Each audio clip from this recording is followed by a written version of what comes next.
waaw li ñu gis tey dafa di lu dal xel te bu gën a baax parce que xale yi daan nañ leen defal ñàkk bi mais dañ daan gis ne ñaar la doon mais tey ñu ni benn la bi ñu laajee lu tax ñu ni benn la ñu ni dañuy jógee ci pentavalent dem ci hexavalent kon mu nekk donc xéwal boo xamante ni dina aar xale bi ci feebar yu bëree bëri toll na ci 6 léegi waaye dina tax ñu ñàkk ko benn yoon rek léegi coono bi xale bi daan am di dékku ñàkk yi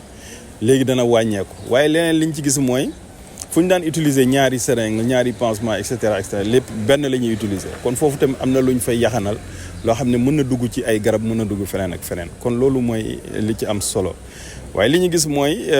ndax nit bala nga koy jëme fenn faw nga xamal ko fa mu bëgg a dem ak naka nga ciy ànd ak moom muy liggéey boobu nga xam ne nag waxtaan a koy laaj gis nañ ne lal nañ ko fii waxtaan ak njaboot gi mais aussi bàyyi leen ñu laaj li ñu bëgg a laaj ba mu gën a leer ci seen bopp ñu soog a jox seen xale yi ñu ñàkk ko loolu nag dafa am lu muy tekki mooy nit ki boo ko bëggee soppiloo jikko faaw nga waxtaan ak moom ba xelam dal te boo dalalee xelam bëgg a soppi jikkoom dana yomb te loolu mooy li nga xamante ni moom la ñu gis fii. waaw xel ñaar dafa bari ci affaire vaccin yi te bu xel ñaar amee rek am na ku nekk keneen ku nekk si wetu ministère de la santé di wax lu safaanoog dëgg lu wuteeg dëgg kooku nag muy indi yàq liggéey di indi xel ñaar ci boppu askan wi kooku nag la ñu war a jàmmaar loolu lijjanti ay mbiram ba pare dëggalaat nag li nga xamante ne mooy liggéeyu ñàkk bi ci xale bi lan lay def ñi di ko dëggal ci communication bu yaatu waaye ñi di ko dëggal ci communication de proximité comme li ñu gis fii muy diggante kay ñàkk xale bi ak yaayu xale bi kooku waxtaan woowu dafa am solo buñ ko dëggalee foofu ba jël ci xelam rek dana gën a dal waaye nag ñun ñëpp nag ñu lëkkaloo daal di xeex ak ki nga xamante ni moo fi indi xalaat yu bon yooyu nga xam ne wuute naa ak dëgg ngir yàq xalaatu nit ñi ba nit ñi dootuñu ñemee dem ñàkku ndaxte même boo ne wóor naag wóorul da ngay xaw a ragal boobu nag pour mu jóg fi faaw ñu def une communication boo xam ne dafay am doole ci kaw nit ñi mais nag ñooñu nga xamante ni ñooy indi lu safaanu dëgg di ko teg ñu teg leen li yoon teg ci seen kaw ñu dal seen kaw ba xam ne dootul mën a am kon daal ñu dalal xelu kilifa yi xelu parents yi xelu njaboot gi que ni vaccin yi mooy aar xale bi ba keroog muy mënal boppam ba keroog muy mën a taxawal boppam xale bi bu mënalee boppam xam na nu muy aaree boppam waaye fekk mënagu ko nag waajur bi na xam ne ministère de la santé li muy def yëpp pour aar xale bi la may ko wér yokku ko kàttan kon ñun ñëpp nañu taxaw ci loolu ba yàqkat yi ñu jëlee leen fi. waaw disposition ñuy jël mooy d'abord déjà dañu def benn formation pour infirmier chef de poste yi te infirmier chef de poste yi ñoom tamit dinañu vacciner dinañu wax ak acteurs communautaires yi ci seen poste de santé ñu former leen tamit yàlla def na aussi tamit vaccin yi nga xam ne moom la ñu war a vacciner ñoom tam indi nañ leen ci district yëpp rawatina district Thiès vaccin yaa ngi fi ku nekk li nga war a am jox nañ la ko ak lépp li ànd ak vaccin yi tamit jox nañ leen ko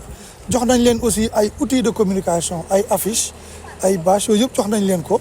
pour que ñoom tamit aussi ñu acteurs communautaires yi mën def sensibilisation bu baax a baax a baax kon tey jii la ñu commencé vacciner ci hexavalent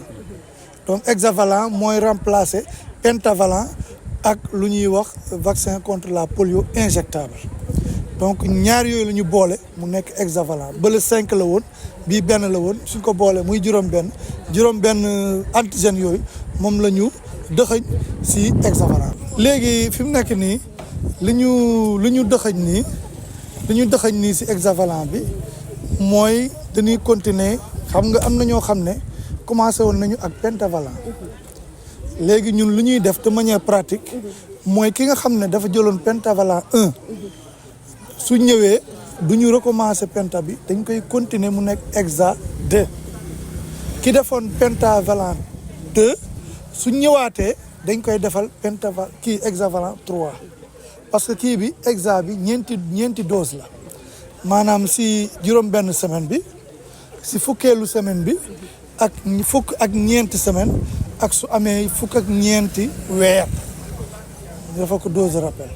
muy ñeenti dose lay jël te loolu aussi suñ ko defee dañ koy xayma chaque ñetti weer bu nekk ñun dañuy xayma li nga xam ne moom la ñu vacciné suñ ko xaymaa ñu mën a xam exactement lan la ñu liggéey mais xayma boobu peut-être c'est au niveau district mais chaque weer poste santé bu nekk centre de santé bu nekk dina xayma lan la liggéey te su fekkee ne tamit am na xale yoo xam ne ñëwuñu ci vaccination ñëwuñu seen rendez-vous ñun dañ leen di dem seeti xool fan la ñu nekk ñu ak acteurs communautaires yi ñu jàppale ñu mën a jëwaat comme ça ñu mën a wax dëgg fi yàlla ñu mën a en tout cas discuter ak ñoom aussi pour xale yi mën a globalement est-ce que mën nañoo xam ñaata xale la ñu war a vacciner. waaw war nañu vacciner juróom-benn fukki junni xale lu mu néew ba néew juróom-benn fukki junni. Thiès rek wala. waaw si Thiès rek waaw. 60 000 juróom-benn fukki junni d'ici Saint-Terre de Thiès lu mu néew ba néew loolu la ñu war a am waaw su fekkee ne vacciné wuñu leen dañ leen di seeti acteurs communautaires yi seen rôle mooy ñu dem seeti xale yi si population bi ñu gis leen ñu mën leen indi ñu vacciner leen waaw loolu la. Alors, merci beaucoup. Déjà, on se félicite d'avoir la chance d'avoir l'introduction de l'hexavalent. Donc, comme on l'a expliqué, il y a beaucoup d'avantages. L'avantage déjà par rapport à l'enfant qui reçoit moins d'injections pendant la vaccination. La cible, c'est les enfants de 0 à 11 mois. Mais on l'a prolongé à 15 mois pour le rappel. Et ça, c'est nouveau dans le calendrier vaccinal. L'autre avantage, c'est que avec le vaccin polio inactivé qui va compléter, ce qui fait qu'on est à l'hexavalent, il y avait 2 doses qu'on donnait, par exemple à 6 semaines et à 14 semaines. Maintenant, avec l'hexavalent, on donne les doses aussi bien à 6 semaines, à 10 semaines et donc à 14 semaines. Donc on a une dose de plus. Et en plus maintenant de la dose de rappel qu'on va faire en même temps que le RR2 à 15 mois, ce qui fera que l'enfant est renforcé. Vous avez vu déjà les avantages de la vaccination. Aujourd'hui, c'est exceptionnel de voir un enfant qui est paralytique, victime donc de la poliomyélite. Ça, c'est les avantages et les victoires de la vaccination depuis 1979. Maintenant, pour la cible régionale à Thiès, on a une cible de plus de 77 000 enfants de 0 à 11 mois, de 0 à 15 mois. Mais vous comprenez que chaque mois, c'est plus de 6 400 à 6 500 enfants qui sont vaccinés. Voilà un peu ce que nous avons pour la région de Thiès. L'autre chose qu'il faut comprendre maintenant dans cette nouveauté, c'est que le Penta est complètement retiré et que les districts sanitaires, durant le week-end, après la formation des relais des participants, ils ont fait aussi ce qu'on appelle la logistique, aller mettre sur place l'ensemble donc des vaccins et des moyens qu'il faut pour la vaccination, pour qu'on démarre tous depuis hier. Aujourd'hui, c'est le lancement officiel, mais en réalité, c'est depuis hier qu'on a commencé la vaccination. Merci. wolof nga ñëwaat ci solo sa vaccination bi ak liñ ci dugal ak tamit cible bi au niveau de Thiès. waaw dañuy gërëm vraiment di sant nguur wi bu ñu eggee ci chance bi ñu am tey am vaccin bu mel ni hexavalent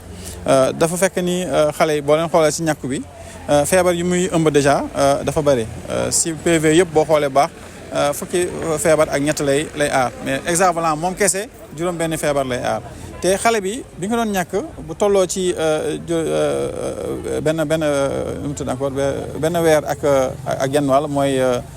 6 semaines mooy gën yomb ci man juróom benni semaine bu ñu koy doon ñàkk doon commencé di ko ñàkk VPI bi bu ñu demee encore ba mu am